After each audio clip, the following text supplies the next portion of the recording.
이 시간에 우리 아름다운 교회 속해 있는 우리 모든 성도분들 사랑하고 축복하고 이 시간을 통해서 하나님의 은혜가 가득한 시간이 되길 바랍니다. 오늘 시편 1편 1절서부터 6절까지 말씀을 가지고 시냇가에 심은 나무처럼 이란 제목으로 이 말씀의 은혜를 나누고자 합니다. 이 시편은 총 150편, 성경에서는 꽤 분량이 많은 책입니다. 그런데 다른 책과 좀 다르게 많은 저자들이 쓴 시로 이루어진 책입니다. 그 내용을 보면 때로는 하나님의 구원을 바라는 이 찬송의 시가 있고요. 또 어떤 때는 어떤 시는 하나님께 감사해서 드리는 시도 있습니다. 그리고 또 어떤 시는요, 너무 억울해서 너무 안타까워가지고 절규하며 하나님께 부르짖는 시도 있습니다. 그 모든 시의 중심에는 그 하나님입니다. 그래서 인생의 중심에 이 하나님이 계시다는 것을 알려주는 것이 바로 이 시편의 말씀입니다. 그래서 시편 1편 그리고 2편은 각각 이 성도들이 누릴 이 복에 대한 이야기를 하고 있습니다. 본문 말씀을 잘 묵상하면 우리가 이 땅에 살아가는 동안에 복을 받을 수 있는 이 방법들이 있습니다. 저는 우리 아름다운 교회 모든 성도분들이 이러한 하나님의 축복을 누리는 우리 한 분 한 분 또 가정들이 되기를 바랍니다.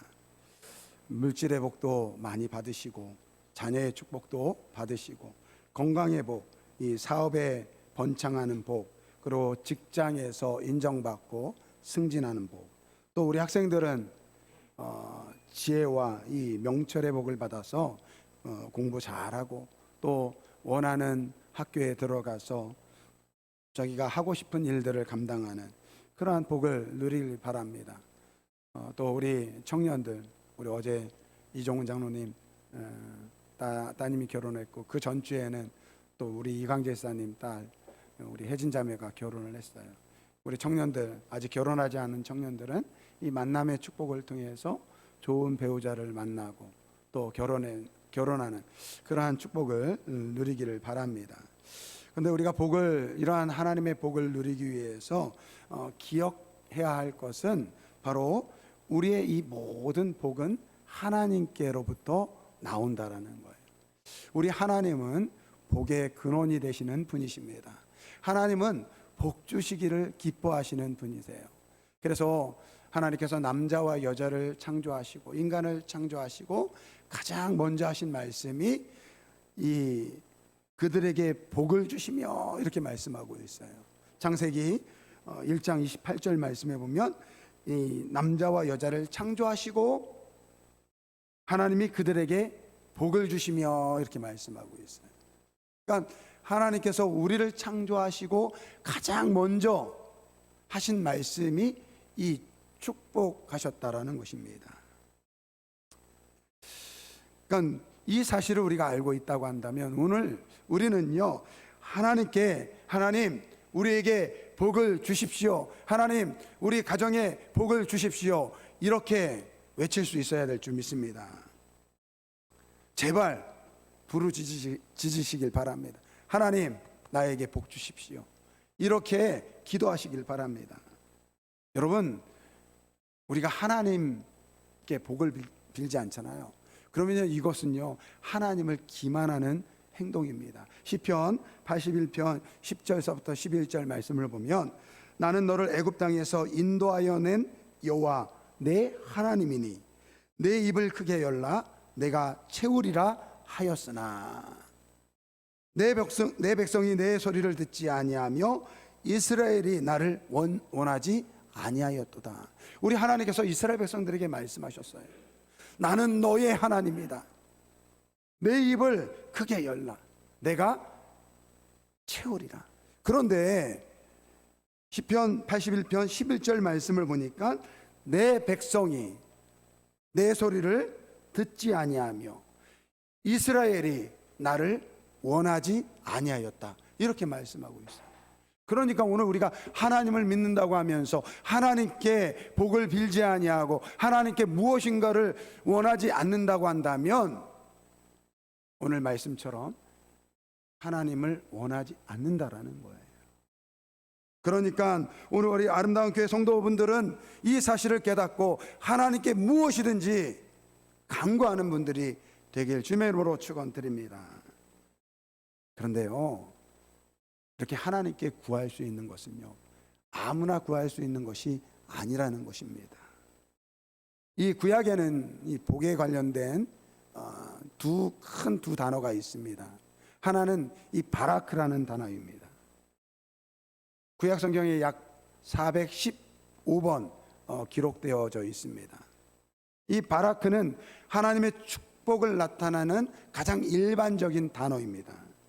그러니까 이거는 우리의 인간의 선행과 관계없이 창조주 하나님께서 그 크신 긍휼과 자비로 인간에게, 그의 백성들에게 주시는 이 복입니다.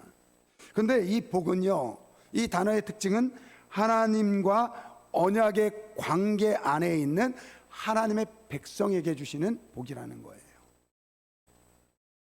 이 또 다른 이 단어는요, 아사르라는 단어인데 보통은 이제 복수형으로 많이 사용됩니다. 구약 성경에 약 44회 정도 기록되어 있는데요, 이 복은 하나님과 인격적인 교제 안에 있는 그분의 말씀에 순종하는 자가 보상으로서 하나님 나한테 복을 주십시오 라고 기원할 때 쓰이는 단어가 바로 이 아사르라는 단어입니다.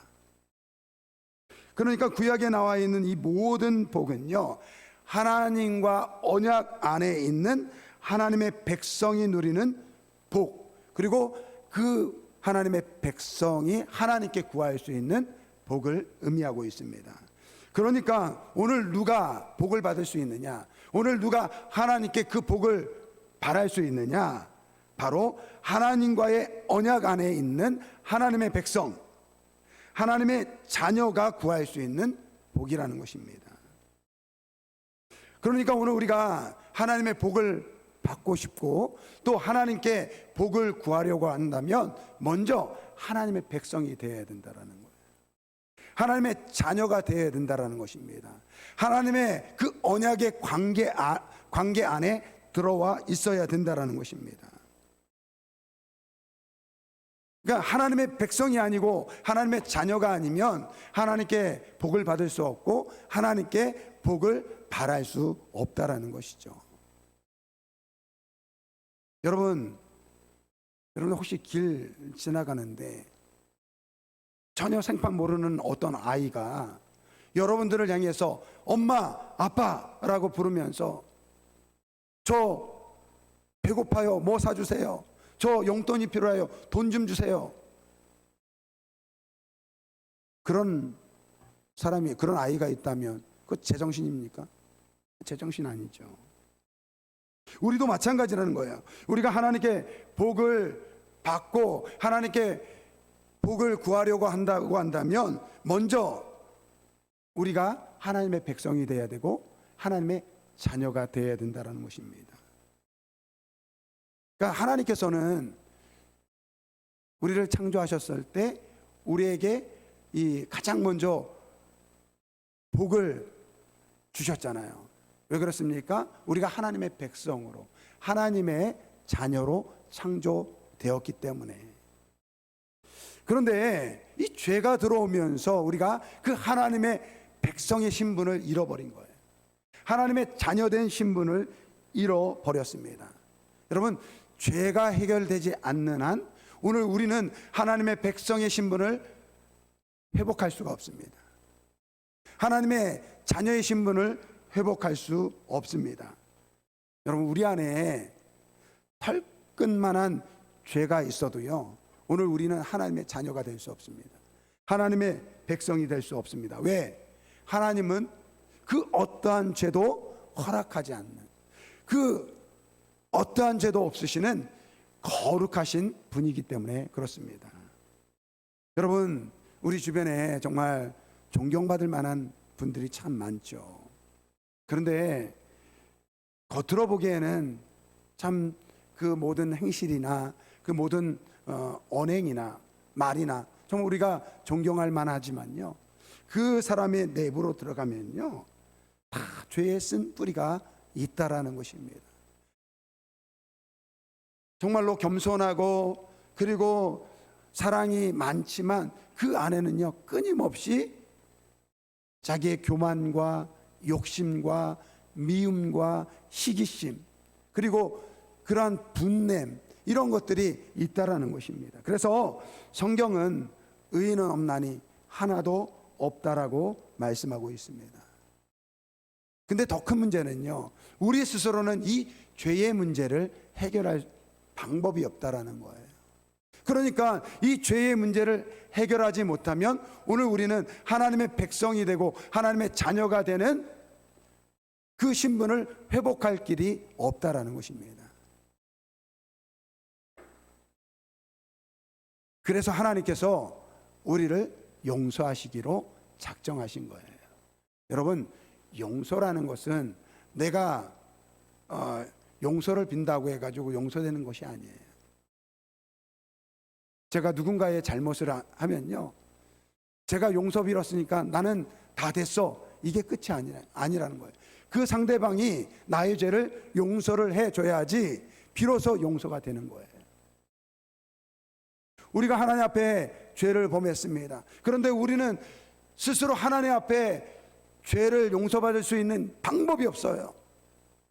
그래서 하나님께서 우리를 용서하시기로 작정하신 것입니다.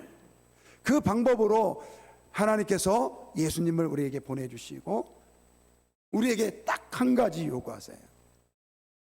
그 예수님을 십자가 위에서 우리의 죄를 위해서 대신 죽게 하고 부활하시게 함으로써 우리에게 딱 한 가지 요구합니다. 내가 보낸 예수를 믿어라. 믿으면 내가 너희의 죄를 용서하겠다라고 말씀하고 있습니다. 여러분, 우리가 예수를 믿으면 하나님께서 우리의 모든 죄를 용서하시겠다라고 말씀하시고 있습니다. 히브리서 10장 10절 말씀, 이 뜻을 따라 예수 그리스도의 몸을 단번에 들이심으로 말미암아 우리가 거룩함을 얻었도다. 무슨 말입니까? 하나님의 거룩함에 들어갈 수 있는 그러한 자격이 생겼다라는 거예요. 하나님의 백성의 신분을 회복했다라는 거예요. 하나님의 자녀로서의 신분이 회복되었다라는 것입니다. 그러니까 오늘 이 땅에 살아가면서 하나님께 죄의 용서함을 받기 위해서는요, 쫓아해 보세요. 나는 예수님을 믿습니다. 예수님이, 쫓아하세요. 예수님이 나의 죄를 다 지시고 십자가에서 죽으셨습니다. 여러분, 이 믿음의 고백을 할 때 하나님께서 우리의 죄를 다 용서해 주신다라는 거예요. 근데 오해는 하지 마세요. 그렇다고 해가지고 우리가 예수 믿었다고 해가지고 오늘 좀 전에 히브리서 10장 10절 말씀처럼 예수 그리스도의 몸을 단번에 들이심으로 말미암아 우리가 거룩함을 입었다고 해서 우리 자체가 거룩해졌다라는 것이 아니에요. 하나님께서 우리를 거룩하게 여긴다라는 것입니다. 여전히 우리 안에 욕심이 있어요. 여전히 미움이 있습니다. 우리 안에 여전히 죄의 덩어리가 있는데 하나님께서 예수 그리스도의 십자가의 보혈을 통해서 우리를 거룩하게 여기신다라는 거예요. 우리를 죄 없다 용서하시겠다라는 것입니다. 그래서 우리가 예수를 믿을 때 비로소 우리가 하나님의 백성의 신분을 회복하게 되는 거예요. 예수를 믿을 때 하나님의 자녀가 되는 신분을 회복하는 것입니다. 이때부터 우리에게 권리가 생깁니다. 하나님의 복을 누릴 수 있는 복이 생기는 거예요. 하나님께 복을 달라고 구할 수 있는 자격이 우리에게 생기는 것입니다. 여러분, 오늘 1절에 보면 이 복 있는 사람이 어떠한 사람인지 세 가지로 이야기하고 있습니다.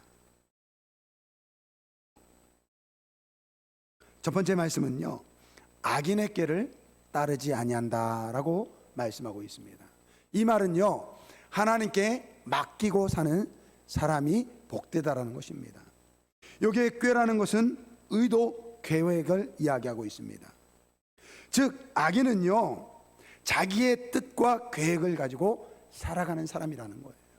반면에 그렇지 않은 복된 사람은 자기의 뜻대로 살지 아니하고 하나님께 모든 것을 맡기며 사는 사람이 복된 사람이라는 것입니다. 제가 이제 결혼을 하고 이제 신학생으로서 이제 미국에 들어가서 저희 아내와 같이 이제 살게 됐는데, 뭐 그때만 해도 제가 이제 일할 수 있는 데도 없고 저희가 공부했던 그 도시가 조그마한 도시였기 때문에 사역 자리도 없었어요. 그래서 아는 목사님이 소개를 시켜줘가지고 그때 당시에 이제 학교에 있는 그 캔들, 그 종이 같은 거 리사이클링 그 하는 것을 통해서 뭐 1시간에 5불 정도 이렇게 버는 그러한 일들을 했어요.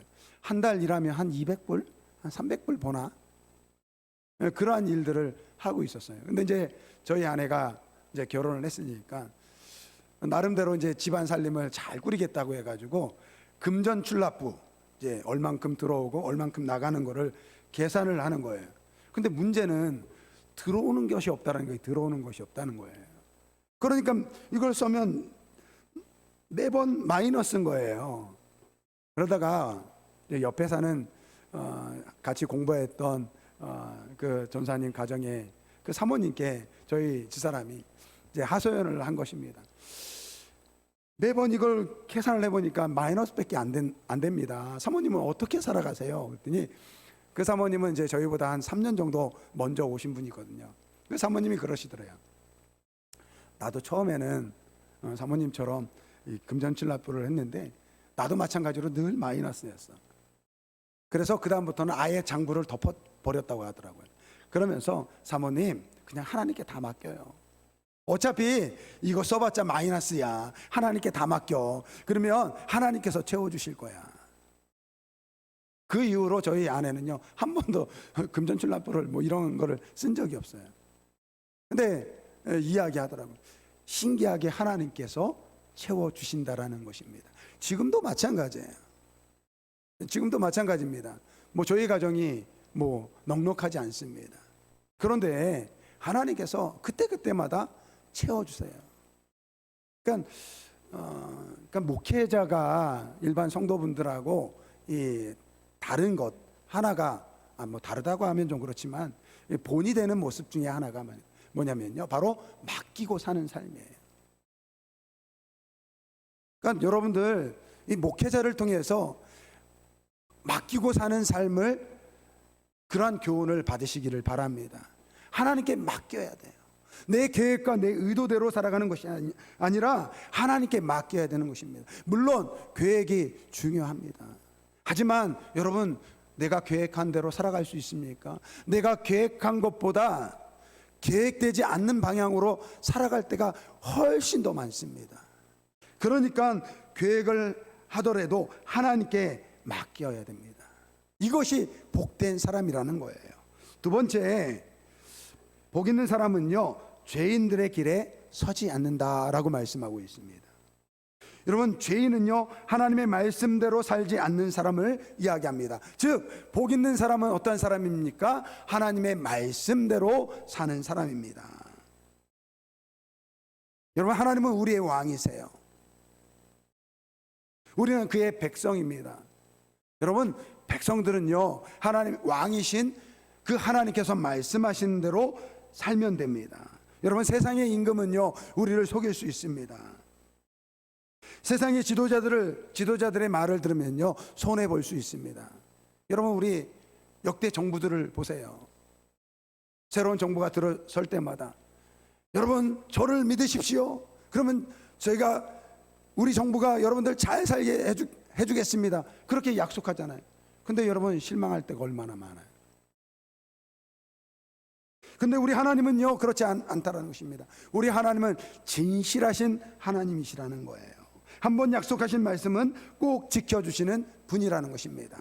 민수기 23장 19절 말씀, 하나님은 인생이 아니시니 시건치 아니하시고 인자가 아니시니 후회가 없으시도다. 어찌 그 말씀하신 바를 행치 않으시며 하신 말씀을 실행치 않으시리야.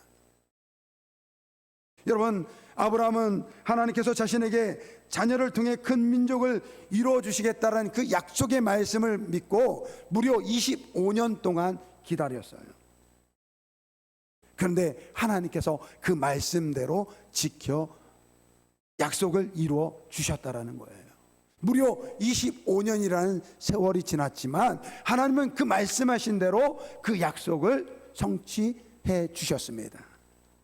사랑하는 성도 여러분, 우리 성경에는요, 이 성경에는요 36,000개의 하나님의 약속의 말씀이 있다고 이야기합니다. 하루에 한 개씩 하면요, 우리가 100년 동안 누릴 하나님의 언약의 약속의 말씀이, 축복의 말씀이 이 성경에 있습니다. 여러분, 누가 이 하나님의 축복의 말씀을 누릴 수 있습니까? 그 말씀을 믿고 그 말씀대로 행하는 사람, 그 사람이 하나님의 축복을 누리는 거예요. 누가 복 있는 사람이냐? 하나님의 말씀대로, 그 말씀대로 듣고 행하는 자가 복 있는 사람인 것입니다. 세 번째로, 누가 복 있는 사람입니까? 오만한 자들의 자리에 앉지 아니하고 오만한 자리에 앉지 아니하는 사람이 복 있는 사람입니다. 여기서 오만하다라는 것은 비웃고 조롱하는 것을 이야기합니다. 즉, 복 있는 사람은 하나님을 존중히 여기는 사람이라는 것입니다. 여러분, 지금 이 시대가요, 정말 하나님의 이 진노가 가까운 심판의 시대로 가고 있습니다. 망국의 시대를 걷고 있습니다. 지난주에 미국에서 작년에 쏘아 올린 새로운 우주만원경이죠. 제임스 웹 우주만원경으로 새로운 이 우주를 전체를 촬영한 이 사진을 나사에서 공개를 했습니다. 여러분, 그러한 과학의 발달을 통해서 인간이 구하는 것이 무엇입니까? 외계에 있는 지적 생명체가 있는지를, 그것을 찾고 있어요. 반면에 이제는 아주 작은 단위의 그런 물질의 세계를 연구하고 있어요.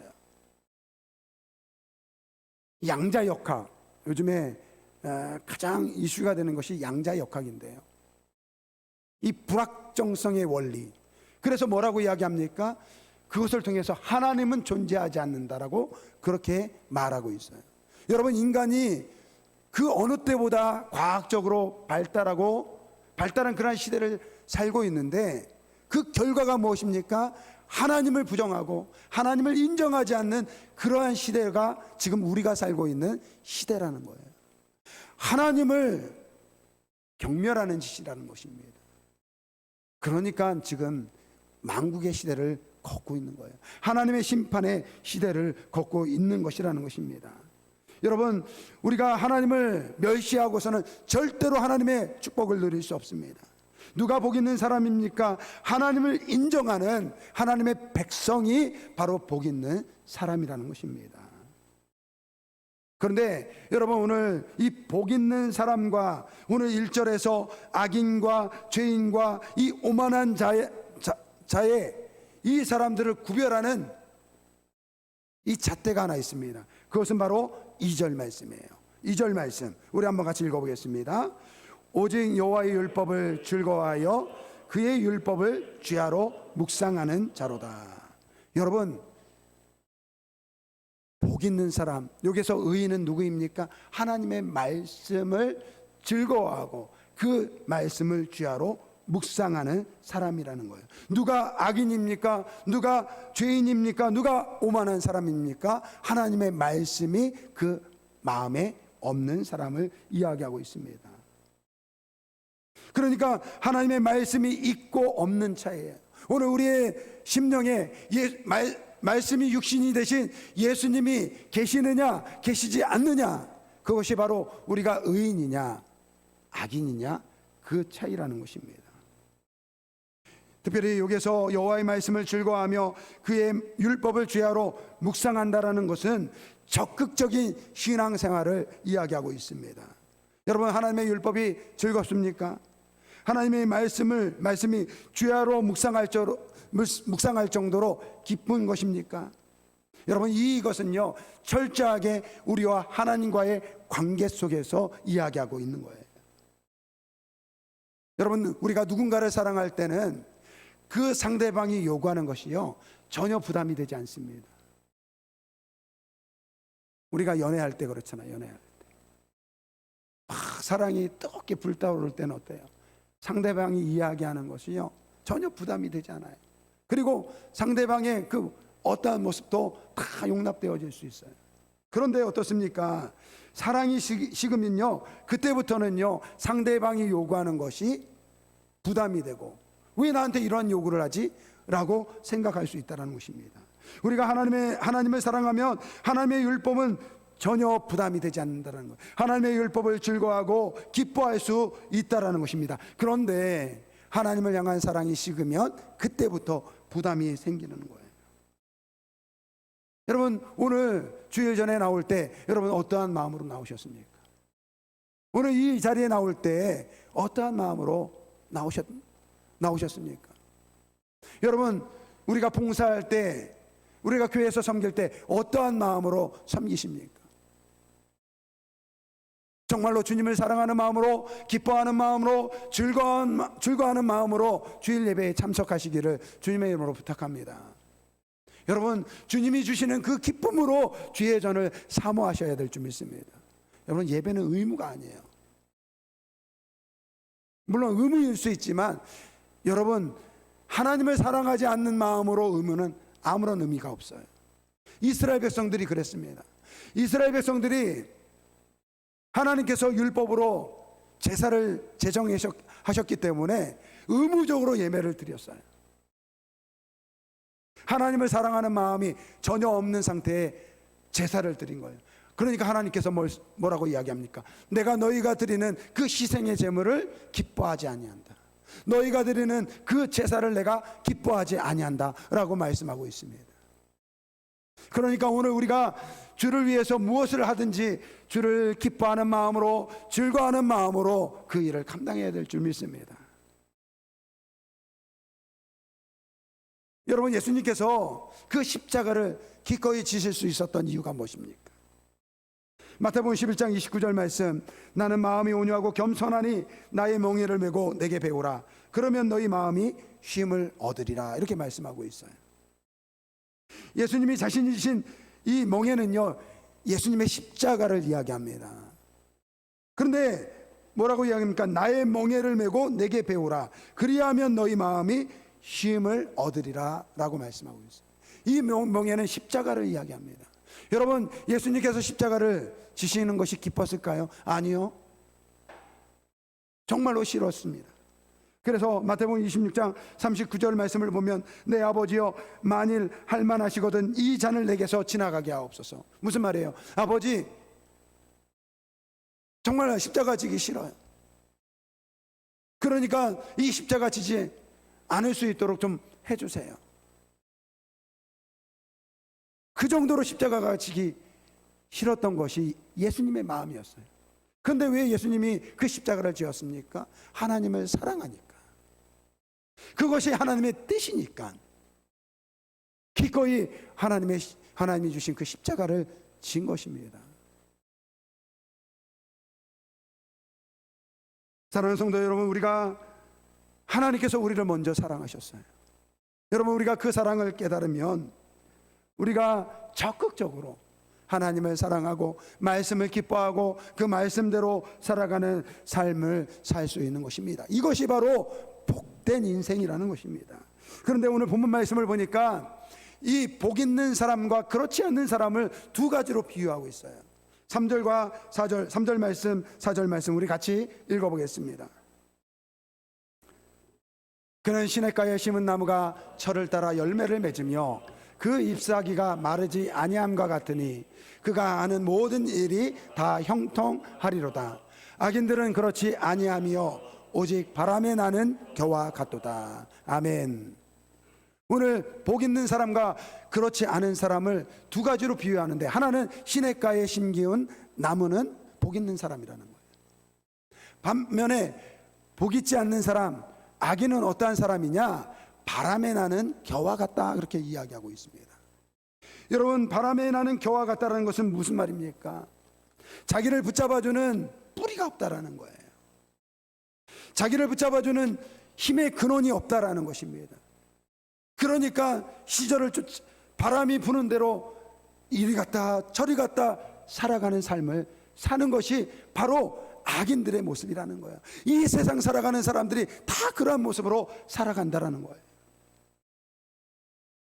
즐거울 때는 좋아서 노래 부르지만 슬플 때는 세상이 없어질 듯이 한탄하는 인생, 그것이 바로 이 세상 사람들이 살아가는 모습, 바로 겨와 같은 모습이라는 거예요. 그런데 오늘 복 있는 사람은 어떤 사람입니까? 시냇가에 심은 나무와 같다, 그렇게 이야기합니다. 여러분, 시냇가에 심은 나무는 어떻습니까? 뿌리를 시냇가에 두고 있습니다. 그래서 그냥 철을 따라 열매를 맺는 거예요. 이것이 바로 우리 성도들의 모습이라는 것입니다. 오늘 우리 믿음의 사람들은 하나님께 믿음의 뿌리를 내린 사람이라는 거예요. 하나님께 모든 것을 맡기고 하나님을 즐거워하며 그 말씀대로 사는 사람의 모습을 이야기하고 있습니다. 여러분, 우리 믿음의 사람은, 하나님을 섬기는 사람은 이리저리 휘둘리는 삶이 아니라 시냇가에 심은 나무처럼 하나님께서 공급해 주시는 그 은혜를 따라, 그 하나님의 복을 따라 살아가는 사람이 바로 시냇가에 심겨운 성도들 모습, 우리 복 있는 하나님의 백성의 모습이라는 것입니다. 찬송가 413장 이 가사를 보니까요, 영어 가사를 보니까 이렇게 돼 있어요. When peace like a river attends my way. 무슨 말이냐면, 강 같은 평화가 나의 길을 인도할 때, 이 강 같은 평화가 나의 길을 인도할 때, When sorrows like a sea billows roll, 바다와 같은 슬픔이 몰아칠 때, Whatever my lot thou hast taught me to say. 이게 무슨 말이냐면, 나의 운명이 무엇이든지 당신은 나에게 이렇게 말하도록 알려주십니다. It is well, it is well with my soul. 아주 좋아, 내 영혼은 아주 좋아. 무슨 말이에요? 이게 하나님의 사람들의 모습이라는 거예요. 때로는 평화가 우리한테 있을 수 있고요, 때로는 큰 슬픔이 우리를 닥쳐올 때도 있다라는 것입니다. 이것은 세상 사람들이나 우리나 똑같은 모습으로 살아가는 거예요. 우리의 운명이 어떻게 될지 몰라요. 그때 하나님께서 우리에게 말씀하십니다. 하나님께서 우리에게 이렇게 말씀하도록 가르치십니다. 너는 괜찮아. 너는 괜찮아. 왜냐하면 내가 너와 함께 하니까, 내가 너의 시냇가가 되어서 너에게 필요한 모든 것을 채워주니까 너는 괜찮아. 이렇게 고백하라고 우리 성령님께서 우리에게 말씀하신다는 것입니다. 사랑하는 성도 여러분, 혹시 힘들고 어려운 일이 있습니까? 어떻게 해보려고 해도 되지 않는 일이 있습니까? 하나님께 맡기시길 바랍니다. 하나님을 믿는 마음으로 맡기고 하나님을 기뻐하고 즐거워하시기를 주님의 이름으로 축원드립니다. 그러면 하나님께서 그 모든 것을 책임져 주시는 거예요. 오늘 우리는 시냇가에 심기운 나무처럼 시절을 따라 하나님이 주시는 그 모든 복을 누리는 삶을 살아가야 될 줄 믿습니다. 우리 하나님께서 우리에게 말씀하세요. 나의 안에 거하라. 오늘 결단의 찬양입니다. 나의 안에 거하라. 나의 안에 거하라. 나는 내 하나님이니 모든 환난 가운데 너를 지키는 자라. 우리 하나님께서 우리에게 말씀하세요. 여러분들 예수님 믿으시죠? 예수님 믿으십니까? 예수님 믿으면요, 하나님의 백성이 되었어요. 하나님의 자녀가 되었어요. 하나님께서 우리에게 원하시는 것은 단 한 가지입니다. 나의 아내 거하라, 너는 내 아들이다, 내 딸이다. 내가 너를 지키고 너를 보호하겠다. 오늘 이 찬양 우리 결단의 찬양으로 드리면서 우리 한번 같이 기도하겠습니다. 나의 아내 거하라. 나의 아내 거하라. 나는 내 하나님이니 나는 내 하나님이니 모든 환난 가운데 너를 지키는 두려워하지 말라. 두려워하지 말라. 내가 널 도와주리라.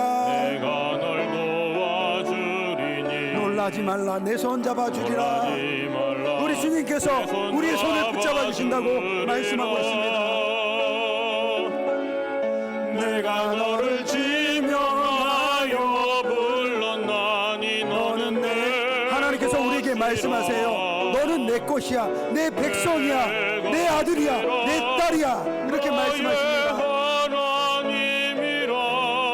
내가 너를 보배롭고 존귀하게 여기노라. 너를 사랑하는 내 영. 우리 다시 한번 찬양합니다. 나의 아내 거하라. 나의 안에 거하라. 나는 내 우리 하나님께서 말씀하세요. 나는 너의 하나님이야. 나는 너의 아버지야. 가운데 너를 지키는 자라. 두려워하지 마. 두려워하지 슬퍼하지 마. 내가 널 도와주리니 우리 주님께서 말씀하십니다. 놀라지 말라. 내가 너의 손을 손 잡아주리라. 잡아주리라. 내가 너를 지명하여 불렀나니 너는 내 내가 것이다. 너를 지명하여 불렀나니 너는 내 여러분은 하나님의 것이다. 것이라. 하나님의 백성입니다. 하나님의 자녀입니다. 내 것이라. 너의 하나님이라. 내가 너를 보배롭고 존귀하게 여기노라. 너를 사랑하는 내 여호와라. 우리 이 시간에 한번 같이 기도하겠습니다. 여러분, 누가 복 있는 사람입니까? 하나님을 섬기며 예수 그리스도를 통해서 구원받고 하나님을 믿고 그 믿음의 뿌리를 내리고 살아가는 사람이 바로 복 있는 사람이에요. 우리 하나님께서 우리에게 요구하십니다. 말씀하십니다. 나의 아내 거하라. 너는 내 아들이다, 내 딸이다, 내 백성이다. 이제는 내가 너의 복의 근원이 되겠다. 세상 일로 근심하고 걱정하고 두려워하고 슬퍼하고 염려하지 마라. 내가 너의 복의 근원이 되겠다. 이 말씀을 기억하면서 하나님 아버지, 복의 근원이 되시는 하나님을 붙잡고 살겠습니다. 우리 주여 일창 부르고 다 같이 동성으로 기도하겠습니다. 주여, 사랑과 은혜가 많으신 아버지 하나님 감사합니다. 우리를 사랑하여 주셔서 아버지 주의 백성 삼아 주시는 은혜 감사를 드립니다. 우리는 하나님의 백성이 되었습니다. 하나님의 자녀가 되었습니다. 이제 하나님의 복의 근원이 아버지, 우리의 복의 근원이 하나님의 심을 믿습니다. 아버지 그 하나님을 믿고 살아가는 저희를 되게 하여 주옵소서.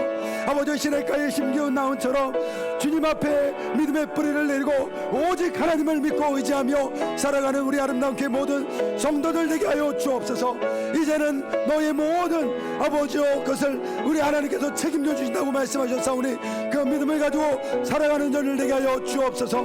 아바라 바람에 날리는 겨와 같은 모습이 아니라 시냇가에 심기운 나무처럼 주님을 의지하고 주님만을 바라보며 살아가는 주의 백성들 되게 하여 주옵소서. 아버지 하나님, 우리에게 믿음을 허락하여 주시길 원합니다. 아직 주님을 믿지 못하는 성도들이 있다면, 아버지 학생들이 있다면 이 시간에 예수를 믿어 아버지 구원받은 하나님의 백성이 되게 하여 주시고 아버지 복 있는 사람의 복을 누리는 우리 모두가 되게 하여 주옵소서. 모든 것 감사드리며 예수님의 이름으로 기도합니다.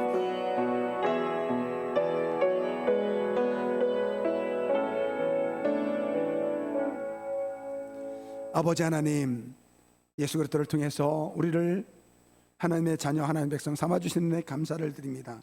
이제는 시냇가에 심기운 나무처럼 믿음의 뿌리를 하나님께 두고 하나님께 복의 근원이 되시는 하나님께 우리의 삶을 맡기는 우리 모든 성도들 되게 하여 주옵소서.